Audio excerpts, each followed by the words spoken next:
पाकिस्तान और बांग्लादेश के बीच नजदीकियां बढ़ रही हैं। दोनों देशों ने अपने संबंधों को मजबूत करने के लिए 24 अगस्त को 6 अहम समझौते पर हस्ताक्षर किए। ये समझौते व्यापार, अर्थव्यवस्था, राजनीति, शिक्षा, मीडिया और संस्कृति जैसे क्षेत्रों में सहयोग बढ़ाएंगे। पाकिस्तान और बांग्लादेश के बीच बढ़ते संबंध भारत के लिए कई मायनों में अहम रखते हैं। इन समझौतों को भारत की नेबरहुड पॉलिसी के लिए चुनौती के तौर पे देखा जा रहा है। नेबरहुड पॉलिसी मतलब ऐसे देश होते हैं जो कि भारत की सीमा से लगे होते हैं, और बांग्लादेश और पाकिस्तान दोनों भारत की सीमा से लगते हैं। इन समझौते पर ऐसे समय हुए हैं जब पाकिस्तान और बांग्लादेश दोनों की अर्थव्यवस्थाएं कमजोर हो गई है। वहीं पर भारत अमेरिका से दूरी बनाकर चीन और रूस के बीच करीब होता जा रहा है। न्यूज नंबर 2, अमेरिका भारत के झींगा किसानों और निर्यातकों के लिए सबसे बड़ा बाजार है। खरीद करने वालों में वॉलमार्ट और क्रोगर जैसे अमेरिकी सुपरमार्ट शामिल है। पिछले साल भारत से दुनिया भर में कुल सीफूड एक्सपोर्ट $7 अरब का था। इसमें झींगा यानी एक्सपोर्ट की हिस्सेदारी 40% थी,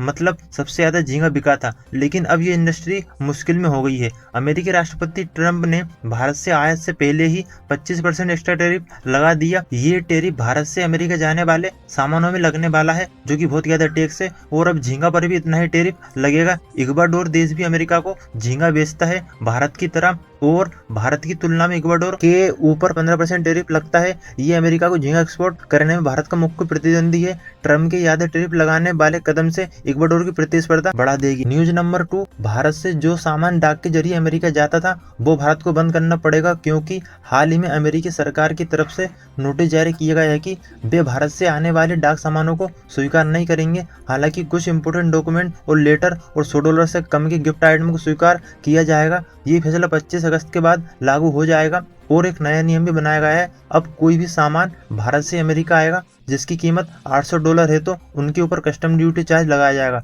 25 अगस्त से पहले तक ये ड्यूटी फ्री था। नोटिस आने के बाद अमेरिका जाने वाली डाक एयर ने ऐसे आइटम को लेने से मना कर दिया। भारत से बहुत लोग डाक के जरिए सामान भेजते थे, क्योंकि अमेरिका में बहुत भारतीय रहते जो जॉब करते हैं। News number 3, Modi ji Donald Trump के सामने चुप क्यों हैं? सबको मालूम है कि पिछले कुछ महीने से डोनाल्ड ट्रंप भारत के ऊपर बहुत ज्यादा टैरिफ बढ़ाते जा रहे हैं, एक के बाद एक ऐलान करते हैं। इसलिए अब जो भी सामान भारत से अमेरिका बिकता है उसके ऊपर 50% तक टैक्स लगता है। हालांकि मोदी ट्रंप की हरकतों के बावजूद चुप बैठे हैं, ना ही अमेरिका के ऊपर या डोनाल्ड ट्रंप के ऊपर कोई बयानबाजी कर रहे हैं, जो कि ज्यादातर नेता लोग करते हैं, और ना ही अमेरिका के ऊपर ज्यादा टैक्स लगा रहे हैं, क्योंकि अमेरिका की भी बहुत सारी कंपनी है जो कि भारत में व्यापार करती है, अरबों रुपए कमाती है। आखिर मोदी जी इन सब के बावजूद चुप क्यों हैं? न्यूज नंबर 5, अमेरिका के राष्ट्रपति डोनाल्ड ट्रंप ने कुछ महीने पहले टेक कंपनी एप्पल को भारत में प्रोडक्शन करने को कहा था, मतलब मना किया था कि वहां पर कम प्रोडक्शन करे, लेकिन कंपनी ने इसके उलट में भारत में अपना फोन बनाने का